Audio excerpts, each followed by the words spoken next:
I hope आप लोग स्वस्थ होंगे बच्चों, और आप अपनी पढ़ाई को भी एंजॉय कर रहे होंगे। आज हम पढ़ेंगे रूस में समाजवाद। इसके पहले मैंने आपको यूरोप में समाजवाद बताया था और रूस की जो कृषि व्यवस्था थी उसके बारे में चर्चा की थी आपसे।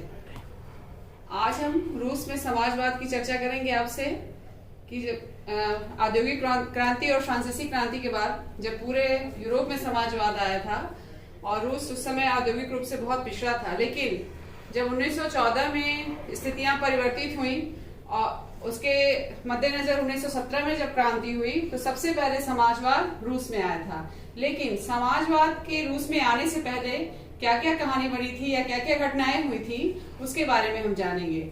सबसे पहले तो ये बात देखिए बच्चों कि 1914 ईस्वी से पहले की सभी राजनीतिक पार्टियां गैर कानूनी घोषित कर दी गई थी। जैसे कि उस समय मार्क्सवादी विचारधारा वाली 1898 में स्थापित Russian social democratic workers party और लगभग 1900 में स्थापित थी ये पार्टी समाजवादी क्रांतिकारी पार्टी। इन दोनों पार्टियों को अवैध घोषित कर दिया गया। क्यों?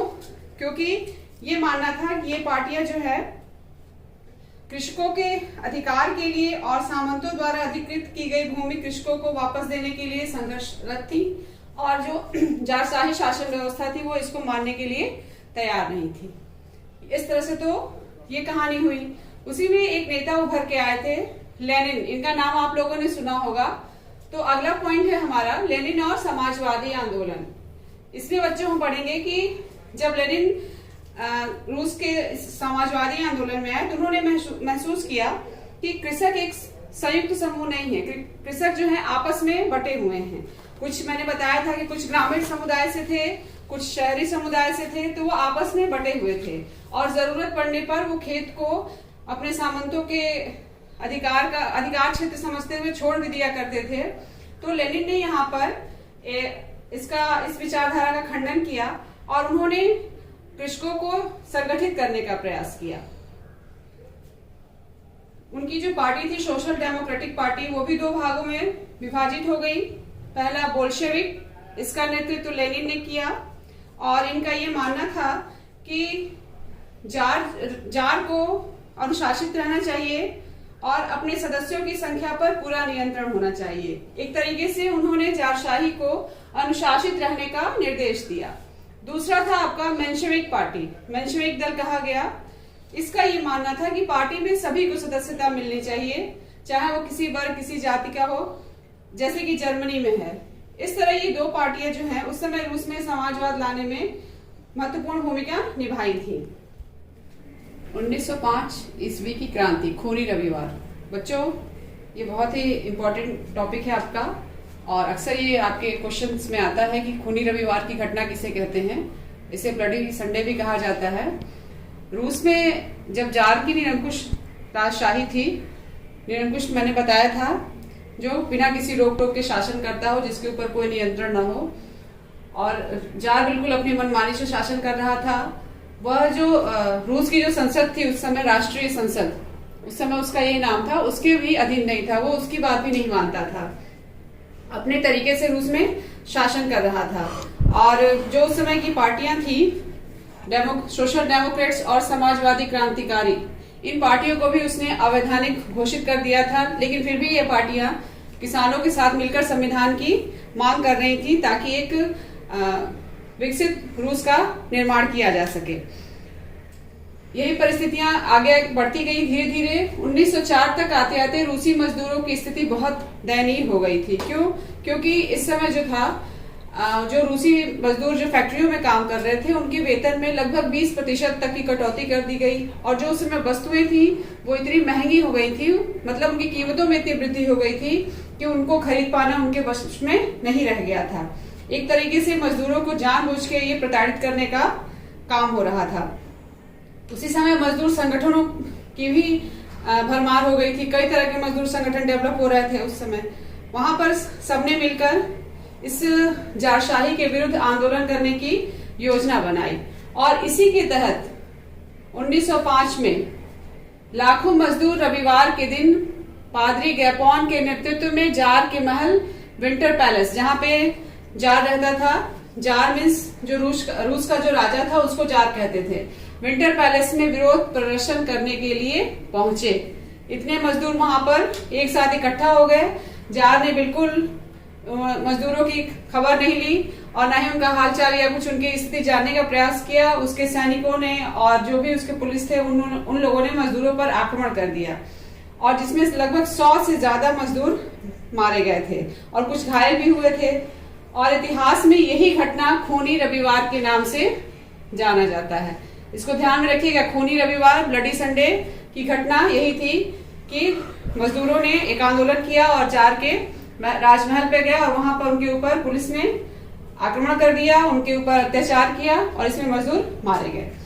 इस घटना के बाद धीरे धीरे रूस की क्रांति में एक एक स्टेप आगे बढ़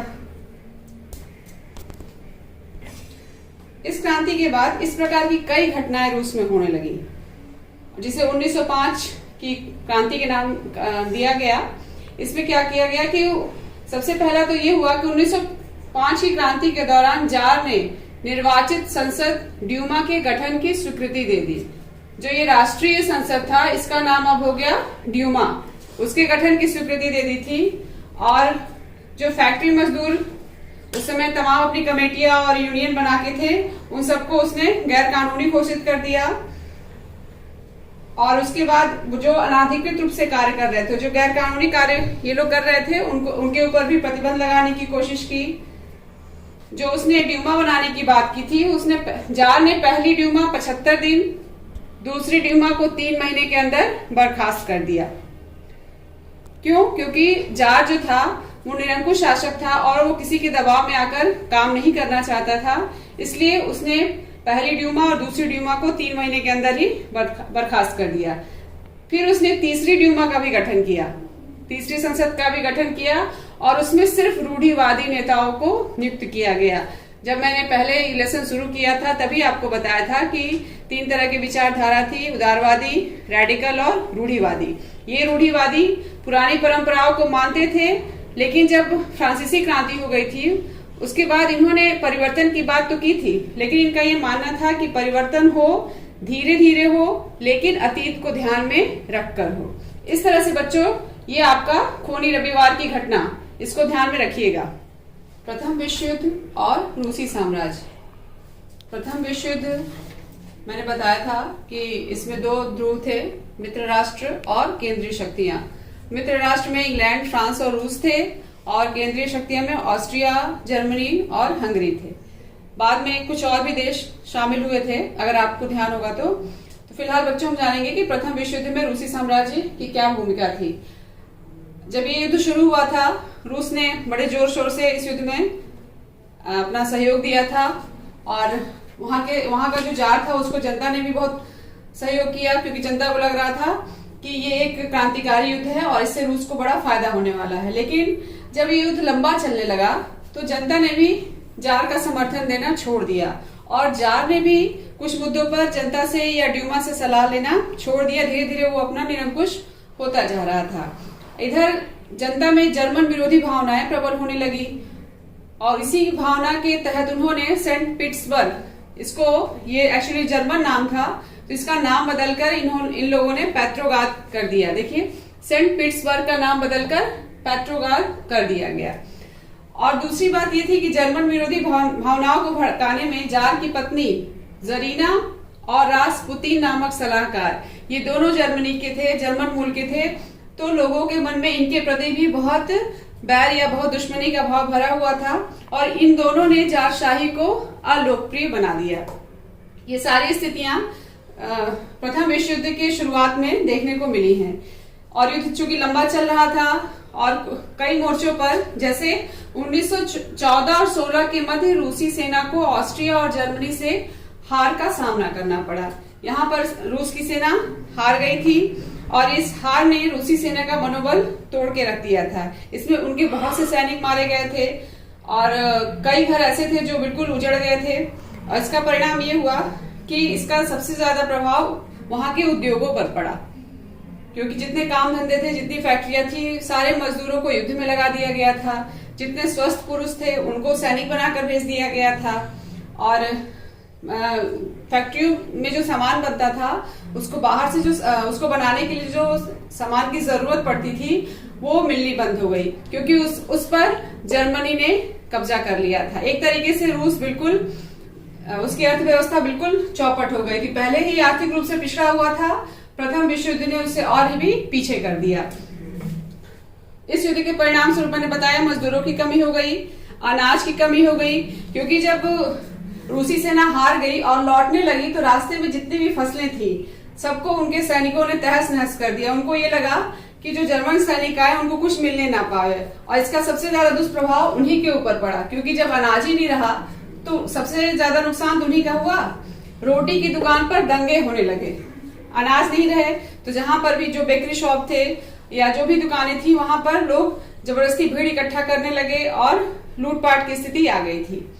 इन्हीं सभी के चलते पेट्रोग्राद में जो सेंट पीटर्सबर्ग था, फरवरी में क्रांति हुई। इसको हम लोग जानते हैं। अगला टॉपिक है हमारा पेट्रोग्राद में फरवरी क्रांति। इसमें बच्चों ये हुआ था कि रूस की प्रथम विश्व युद्ध में रूस की आर्थिक स्थिति खराब हो गई थी और वहां पर खाने के लिए बड़ी मार पड़ गई थी, भुखमरी की स्थिति आ गई थी। उसी समय ठंडियों का मौसम आ गया था, खाद्य पदार्थ कम होने से, और कुछ फैक्ट्रियों भी बंद हो गई थी क्योंकि सामान ही नहीं थे, मजदूर ही नहीं थे, तो फैक्ट्रियां चले कैसे। इन सब स्थितियों में पेट्रोग्राद के मजदूरों ने हड़ताल प्रारंभ कर दिया। क्यों? क्योंकि उनको न खाने को मिल रहा था न उनको कमाने को मिल रहा था। सारे उद्योग धंधे चौपट हो चुके थे रूस की। 25 फरवरी को सरकार ने ड्यूमा को, संसद को भी बर्खास्त कर दिया और जितनी भी फैक्ट्रियां थी सब में तालाबंदी कर दी। कुछ फैक्ट्रियों में इस आंदोलन का नेतृत्व महिलाओं ने भी किया। तो इस महिलाओं के नेतृत्व करने से ही 22 फरवरी का दिन पूरे विश्व में अंतर्राष्ट्रीय महिला दिवस के रूप में मनाए जाने की घोषणा भी हुई थी, जो हमारे कैलेंडर के अकॉर्डिंग 8 मार्च को है। ध्यान रखिएगा, पहली बार महिलाओं ने किसी फैक्ट्री आंदोलन का नेतृत्व किया था, वो क्रांति थी रूस की, पेट्रोग्राद में रूस की क्रांति जो फरवरी में हुई थी, और उसी दिन को अंतर्राष्ट्रीय महिला दिवस मनाने की घोषणा की गई थी, जो बाद में बदलकर 8 मार्च कर दी गई थी। इस क्रांति में क्या हुआ था कि लोगों ने सरकार के विरुद्ध प्रदर्शन किया और हड़तालें की। जार ने अपने सैनिकों को उनके ऊपर गोली चलाने का आदेश दिया, लेकिन यहाँ पर सैनिकों ने गोली चलाने से मना कर दिया, बल्कि सरकार के ही एक रेजिडेंट को गोली मारकर हत्या कर दी। इन सब बातों से ये पता चलता है कि उस समय की आर्थिक स्थिति कितनी खराब थी और लोग आपस में कैसे लड़ भिड़ रहे थे। जो सेना के दूसरे रेजिमेंट थे उन्होंने भी बगावत कर दिया और हड़ताली मजदूरों के साथ आ मिले थे। इन सब चीजों से जार भी बहुत घबराया हुआ था, और जो रूस के नेता थे उन लोगों ने एक विचार विमर्श किया और वो जार से मिलने गए, और जार से मिलके उन्होंने ये कहा कि आप राजगद्दी छोड़ दीजिए और वो एक अंतरिम सरकार बनाकर एक संविधान बनाएंगे जिसके तहत रूस की शासन व्यवस्था चलाएंगे। जार भी नेताओं से मिलकर उनकी बात मान ली और 2 मार्च को जार ने गद्दी छोड़ दी, और इधर ड्यूमा के नेताओं ने अपनी अंतरिम सरकार बना ली और ये तय किया कि रूस के भविष्य के बारे में फैसला लेने की जिम्मेदारी संविधान सभा को सौंप दिया जाए और जो चुनाव हो वो वयस्क मताधिकार के आधार पर किया जाए। तो बच्चों, इस तरह से ये फरवरी क्रांति हुई कि खाद्य पदार्थों की कमी और फैक्ट्रियों में तालाबंदी के कारण मजदूरों ने हड़ताल किया, सैनिकों ने भी मजदूरों का ही साथ दिया, जार का आदेश नहीं माना। जो जार से जो मिलने प्रतिनिधि मंडल गया उसके बदले जार ने अपनी राजगद्दी छोड़ दी और वहां पर एक अंतरिम सरकार का गठन हुआ। विश्व इतिहास में ये घटना फरवरी क्रांति के नाम से जानी जाती है। फरवरी क्रांति के बाद रूस की स्थिति, जो हम लोगों ने पेट्रोग्राद में फरवरी क्रांति देखा, उसके बाद क्या स्थिति हुई थी। तो सबसे पहले तो सोवियत या परिषद का गठन हुआ इस क्रांति के पश्चात, और इसी सोवियत के तहत लेनिन ने एक सिद्धांत प्रस्तुत किया जिसे अप्रैल थीसिस के नाम से जाना जाता है। इस सिद्धांत के अंतर्गत 3 मांगे थी। पहला था कि युद्ध की समाप्ति की ओर ले जाया जाए, किसानों को जमीन हस्तांतरित किए जाए और बैंकों का राष्ट्रीयकरण हो। लेनिन के इस सिद्धांत का बहुतों ने विरोध भी किया, लेकिन लेनिन का सिद्धांत उस समय सर्वमान्य हो गया था क्योंकि वो बोल्शेविक दल के मुख्य नेता हो गए थे और इनका जनता पर गहरा प्रभाव था। इस क्रांति के बाद, फरवरी क्रांति के बाद रूस की स्थिति में क्या क्या परिवर्तन आए देखिए। औद्योगिक क्षेत्रों में फैक्ट्री कमेटी का गठन होने लगा, अंतरिम सरकार कमजोर हो गई और बोल्शेविकों का प्रभाव बढ़ गया था। जब बोल्शेविकों का प्रभाव बढ़ गया था तो अंतरिम सरकार ने कारखानों को चलाने के लिए श्रमिकों द्वारा किए गए प्रयासों का विरोध करना शुरू कर दिया था और धीरे धीरे उन्होंने नेताओं को गिरफ्तार करना भी प्रारंभ कर दिया था। उनका ये मानना था कि अगर सरकार चले तो हमारी चले, बोल्शेविकों का कोई प्रभाव ना रहे। इन्हीं सब घटनाओं के मद्देनजर अक्टूबर 1917 में रूस की क्रांति होती है और इस क्रांति को साम्यवादी बोल्शेविक क्रांति के नाम से भी हम जानते हैं।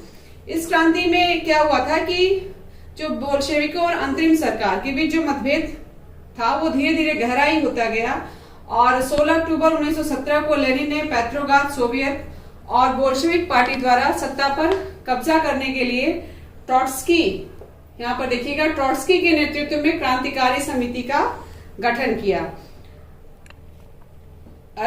सोवियत द्वारा सैनिक क्रांतिकारी समिति का गठन कर लेने के बाद विद्रोह की शुरुआत 24 अक्टूबर को हो जाती है। 24 अक्टूबर से विद्रोह प्रारंभ हो जाता है। प्रधानमंत्री करेंस्की सैन्य टुकड़ियों को इकट्ठा करने के लिए शहर से बाहर चले गए, लेकिन उसी शाम सरकार ने अपने सैनिकों को आदेश दिया कि जाकर बोल्शेविक अखबारों के दफ्तर को घेर लो और उस पर कब्जा कर लो। स्थिति नियंत्रण के बाहर होती जा रही थी। कई टेलीफोन और टेलीग्राम दफ्तरों पर सैनिकों ने कब्जा भी कर लिया था, सरकारी दफ्तरों पर भी कब्जा कर लिया, मंत्रियों को गिरफ्तार कर लिया। इसी बीच एक ऑरेरा नामक युद्धपोत, ऑरेरा नाम का युद्धपोत ने विंटर पैलेस पर बमबारी शुरू कर दी। विंटर पैलेस जहां पर जार का निवास स्थान था, उस पैलेस पर बमबारी शुरू कर दी और भी कई स्थान जहां पर सैनिकों की टुकड़ियां रहती थी वहां पर भी बमबारी शुरू हो गई थी। स्थिति बिल्कुल क्रांतिकारियों के पक्ष में आ गई थी। क्रांतिकारियों ने पूरे रूस पर एक तरीके से नियंत्रण स्थापित कर लिया था। धीरे धीरे मंत्रियों ने आत्मसमर्पण करना शुरू कर दिया और इस बोल्शेविकों की इस क्रांति का अखिल रूसी सोवियत कांग्रेस ने समर्थन भी दिया। धीरे धीरे क्रांति चारों तरफ फैल गई और दिसंबर 1917 में बोल्शेविकों का मॉस्को पेट्रोग्राद पर नियंत्रण स्थापित हो गया था। धीरे धीरे इस क्रांति का ये प्रभाव हुआ कि बैंकों पर क्रांति का क्या प्रभाव हुआ जो 1917 में उसमें क्रांति हुई। ये पहला है आपको पॉइंट, बैंकों का राष्ट्रीयकरण हुआ था, चर्च एवं जार की संपत्ति को जब्त कर लिया गया था, भूमि को सामाजिक संपत्ति घोषित कर दी गई थी और भूमि को किसानों में आपस में बांट दिया गया था ताकि वो आराम से खेती कर सके। तीसरी बात ये हुई थी कि जो बड़े बड़े मकान थे उनके छोटे छोटे हिस्से बनाकर जो जरूरतमंद थे, जो मजदूर करने के लिए लोग आए थे, उनको रहने की जगह दी गई थी। और सबसे महत्वपूर्ण बात ये हुई थी कि बोल्शेविक पार्टी का नाम बदलकर रूसी कम्युनिस्ट पार्टी कर दिया गया। 1917 में लेनिन ने एक संविधान सभा का चुनाव कराया, लेकिन इस बार वे बहुमत प्राप्त करने में असफल हुए। मतलब उनकी पार्टी को सफलता चुनाव में नहीं मिली और जब सफलता नहीं मिली तो बोल्शेविकों ने असेंबली को निरस्त कर दिया, एक तरीके से उन्हें समाप्त कर दिया गया। लेनिन का यह मानना था कि जो उनका दल है वो लोकतांत्रिक है और यहाँ पर अगर इसे सफलता नहीं मिली है तो हम फिर से चुनाव कराएंगे। उस समय रूसी सोवियत कांग्रेस एक राजनीतिक दल के रूप में एकमात्र राजनीतिक पार्टी रह गई थी। ये उस समय की क्रांति का ये प्रभाव है। लेकिन इस क्रांति के बाद कुछ ऐसी परिस्थितियां बदली जिससे गृह युद्ध की स्थिति आ गई थी। भूमि पुनर्वितरण के कारण गृह युद्ध की स्थिति आ गई थी। भूमि पुनर्वितरण के कारण रूस की सेना टूटने लगी थी क्योंकि जितने सैनिक थे वो अपने घर जाना चाह रहे थे और वो अधिकांशतः किसानों के परिवार से थे, तो उनका ये मानना था कि वो घर जाकर खेती बाड़ी करेंगे, जिससे धीरे धीरे सेना में भी अनियंत्रण की स्थिति उत्पन्न हो गई थी। और जो विरोधी दल थे वो इसकी निंदा भी करने लगे, बोल्शेविकों की निंदा करने लगे। एक तरीके से देखा जाए तो 1918 से 1919 तक संपूर्ण रूसी साम्राज्य पर सामाजिक क्रांतिकारियों का नियंत्रण स्थापित हो चुका था और बोल्शेविकों और इनके बीच जो मतभेद की स्थिति आई थी वही गृह युद्ध का कारण बनी थी। धीरे धीरे इस गृह युद्ध पर नियंत्रण स्थापित करने की कोशिश की गई और रूस में समाजवादी समाज के निर्माण की बात की गई।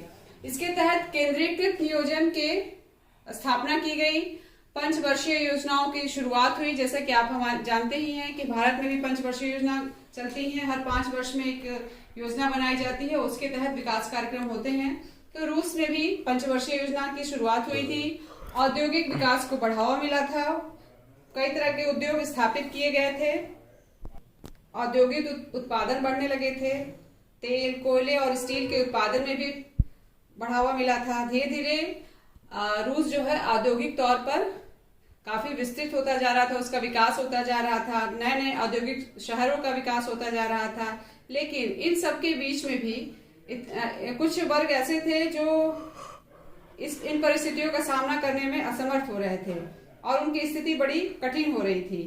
तो धीरे धीरे क्या हुआ कि कुछ ऐसी व्यवस्थाएं हुई कि लोगों ने आपस में विरोध करना भी शुरू कर दिया था।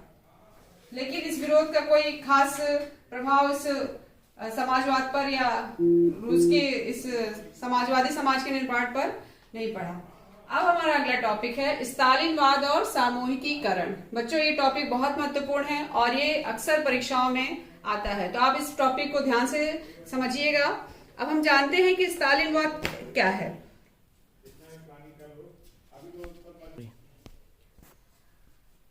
स्टालिनवाद, Joseph Stalin Soviet communist party के नेता थे।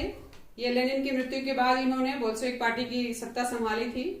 इन्होंने जब ये शासन में आया और या जब इन्होंने पार्टी का नेता बने, उस समय कुछ परिस्थितियां ऐसी थी जिसको इन्होंने संभाला था। जैसे सरकार द्वारा अनाजों के दाम निश्चित कर दिए गए थे, परंतु कृषकों ने अपने अनाज को इस दाम में बेचने से इनकार कर दिया था। इसके संदर्भ में स्टालिन ने ये निष्कर्ष निकाला कि बड़े किसान और व्यापारी कीमत बढ़ने की आशा में अनाज नहीं बेच रहे हैं, इसलिए उन्होंने सामूहिकीकरण की बात की। सामूहिकीकरण किसकी? खेती की।